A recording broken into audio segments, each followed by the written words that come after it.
For the first time since before most of the people watching this were born, the world's central banks have quietly crossed a line that the entire modern financial system was built deliberately to never cross. It did not make the evening news.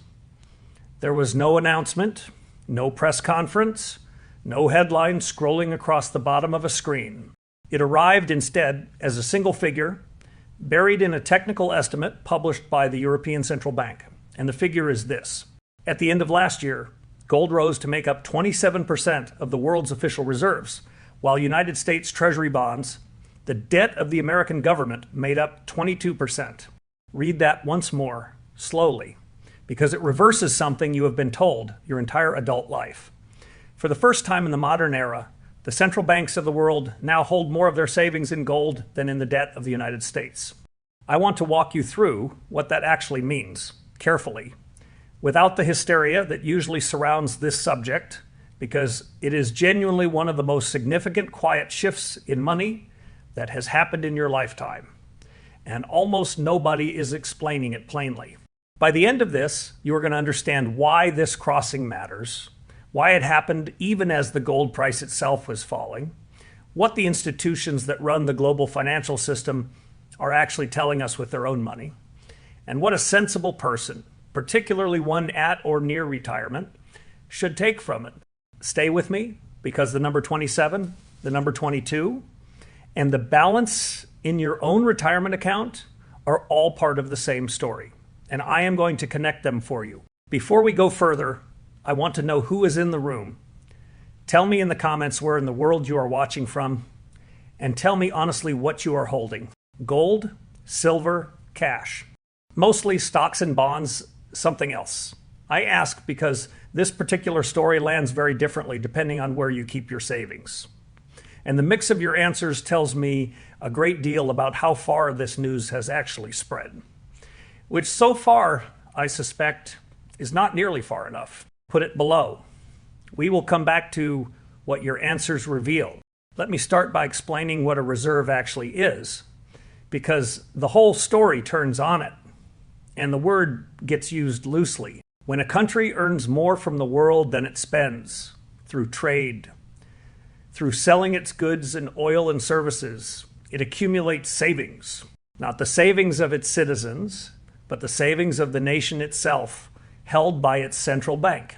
This is the national piggy bank, the buffer a country keeps for emergencies, for defending its currency, for paying its international bills when times turn hard.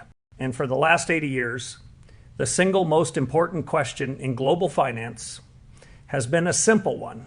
What does a country keep that piggy bank in?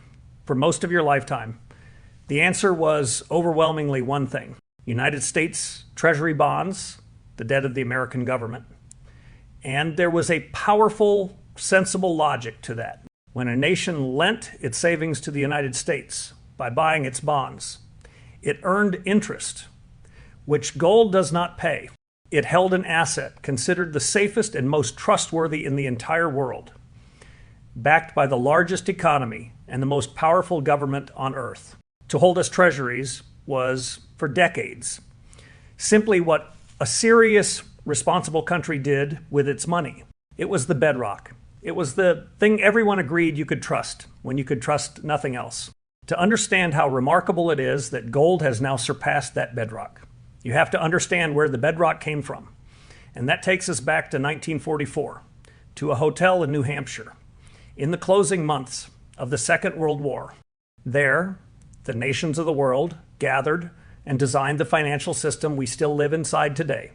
They placed the US dollar at the very center of global finance, and by extension, the debt of the United States became the primary asset the world would save in. That arrangement, born in that hotel, is the reason US Treasuries became the foundation of nearly every nation's reserves. It was the deliberate architecture of the modern world. And the figure the European Central Bank just published tells us that quietly, at the level of actual holdings, that 80-year-old foundation has just been overtaken by the oldest money of all. So the question that matters is why? Why would the most sophisticated financial institutions on the planet The central banks, who have every resource and every piece of information available, choose to move away from the asset that pays them interest and toward one that sits silently in a vault paying nothing at all. Because that choice, made deliberately by professionals at this scale, is telling you something, and it is worth listening to. The answer comes down to a single idea, and it is the most important idea in this entire video. Trust a U.S. Treasury bond is a promise. It is a piece of paper, or these days, an electronic entry that says the United States government will pay you back with interest in dollars, as long as you trust that promise and trust that the dollars you are repaid in will still hold their value. The bond is an excellent asset, but a promise is only ever as good as the trust behind it. And over the past several years, that trust at the level of nations has been quietly eroding. Part of it is the sheer scale of the debt. The United States now owes more than it ever has, and it issues more new debt every year, financed by creating ever more dollars. When any borrower owes more and more, lenders begin, however politely, to grow cautious. Part of it is a lesson the world watched unfold when the reserves of a major nation held in Western financial institutions were frozen following its invasion of a neighbor. Every central bank on earth saw that and quietly absorbed a chilling realization. A bond held in another country's system can, under the right political circumstances, be frozen, sanctioned, or simply switched off. It is somebody else's promise, held on somebody else's ledger, and it can be taken away. And this is precisely where gold's ancient nature becomes something more than sentiment. Gold, sitting in a nation's own vault, is nobody's promise. It has no counterparty. It cannot be frozen by a foreign government because no foreign government controls it. It cannot be defaulted on because no one owes it. It cannot be inflated away by printing more because no one can print it. In a world where trust between the great powers is fraying, that single quality, the fact that gold answers to no one, is why the professionals who manage nations' savings have been steadily, quarter after quarter, converting their promises into metal. The reserve rotation, as the analysts call it, may well be structural, not a passing phase.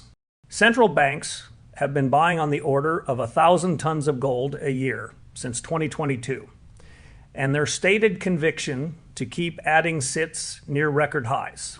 If you are finding this useful, take a moment to like the video and subscribe, because the second half is where this quiet institutional shift collides with something in your own life, and where I explain the strange paradox of how gold could become more important to the world's central banks in the very same year its price fell.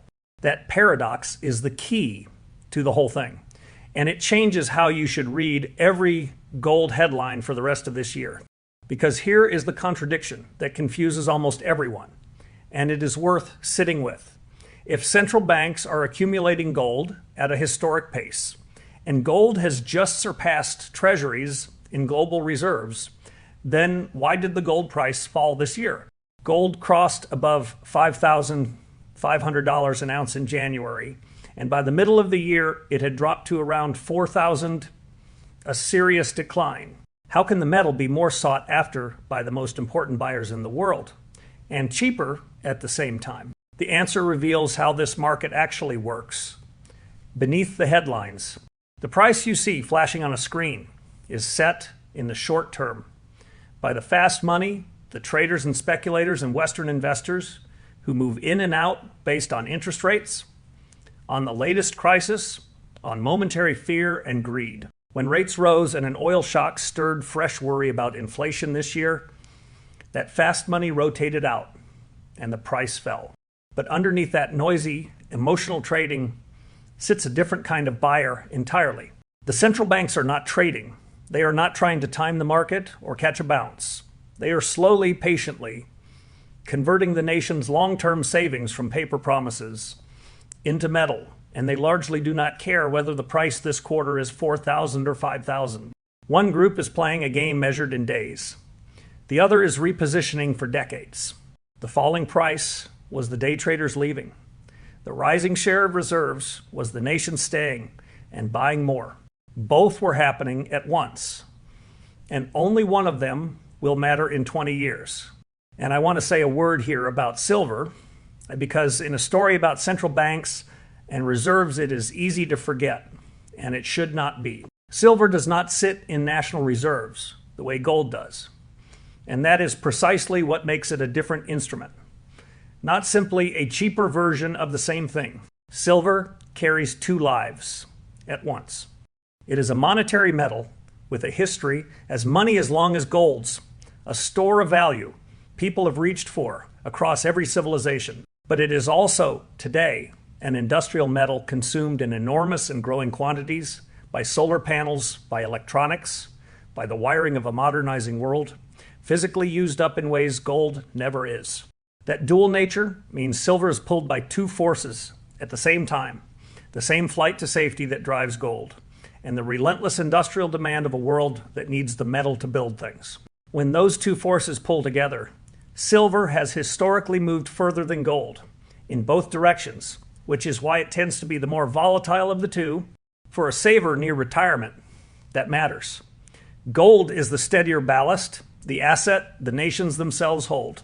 Silver is the more energetic cousin, capable of larger gains and larger falls, and it deserves to be understood as its own decision, with its own risks, rather than folded thoughtlessly into the same basket. The professionals accumulate gold. Silver is a separate conversation, and a worthwhile one, but it is not the same conversation. Let me make this real. With two people, neither is real. Both are the kind of person you may recognize, perhaps in yourself. Gerald is 69, retired from a good career, careful with his money, and for 30 years he did exactly what a trusted financial advisor told him to do. Keep the bulk of it safe. The advisor said, government bonds, Treasuries, the safest asset in the world. And Gerald listened because the man had credentials and a nice office and spoke with calm authority.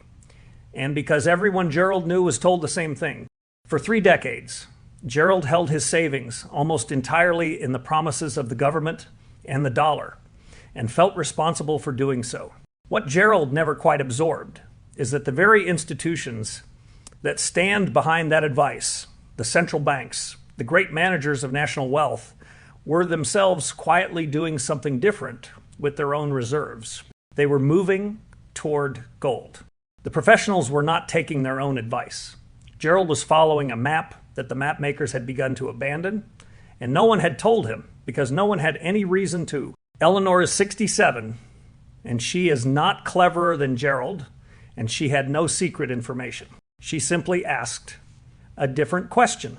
Rather than ask, what am I told is safe? She asked, what are the people who actually run the system doing with their own money? And when she saw, in the quiet reports that anyone can read if they look, that the central banks of the world were steadily rotating out of paper and into gold, she did not do anything dramatic. She did not sell everything. She kept her bonds, kept her cash, kept her sensible, diversified life.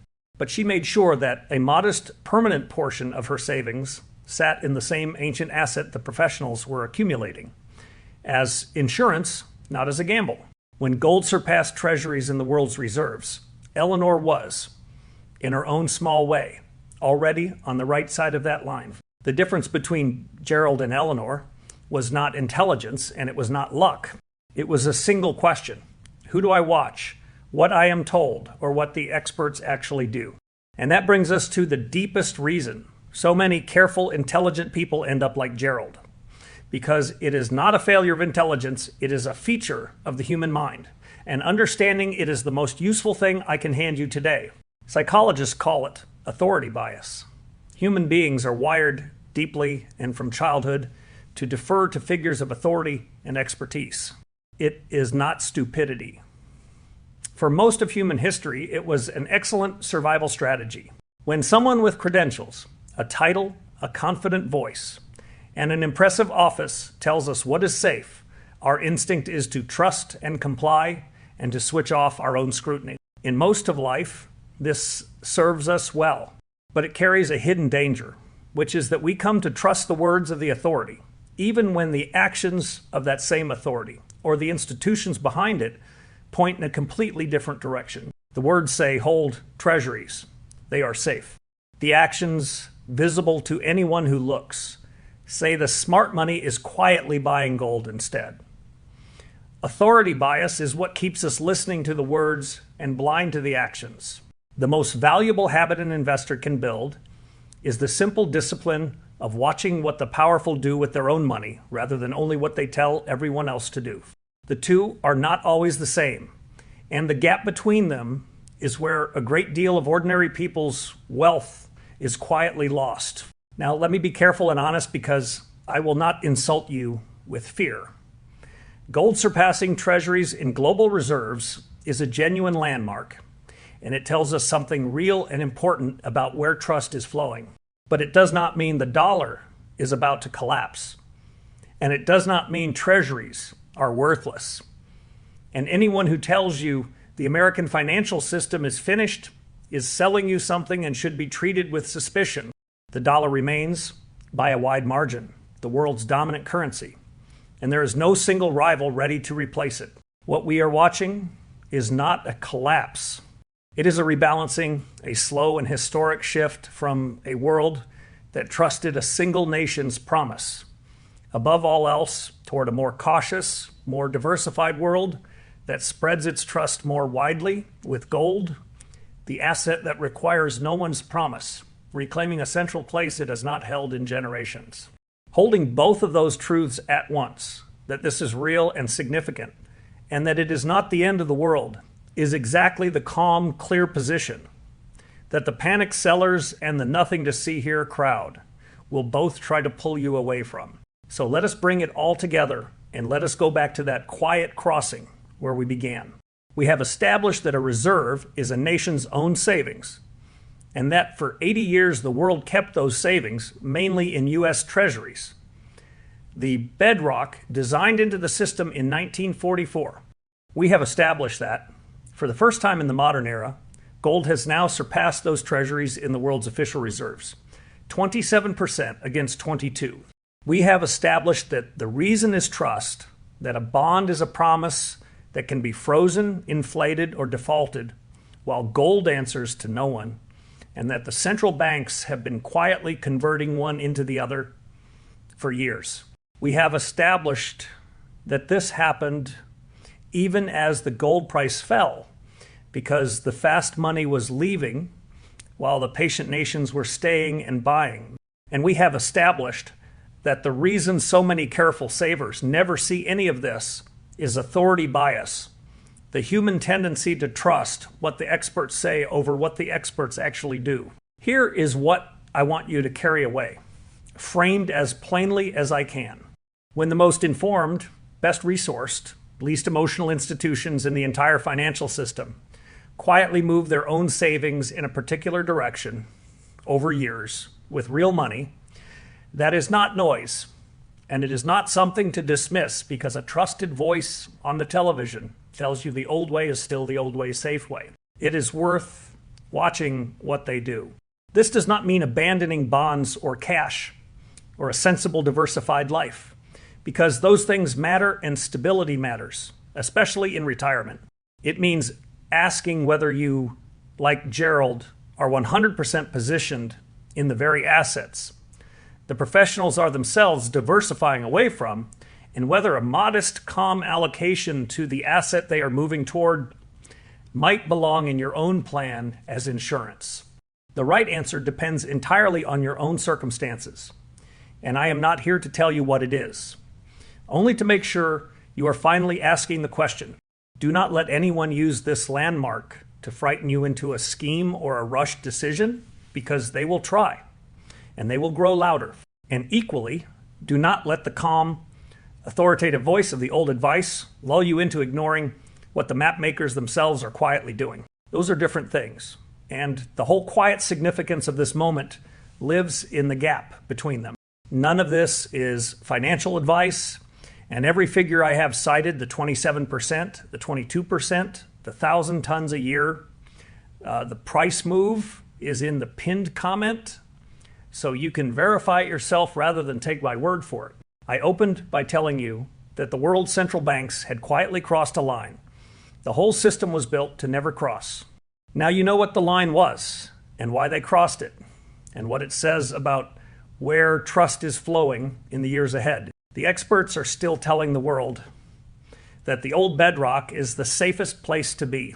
But watch what they are doing with their own gold. And not only what they are saying about your bonds, because the distance between those two things is the entire story. This quiet little number was trying to tell you.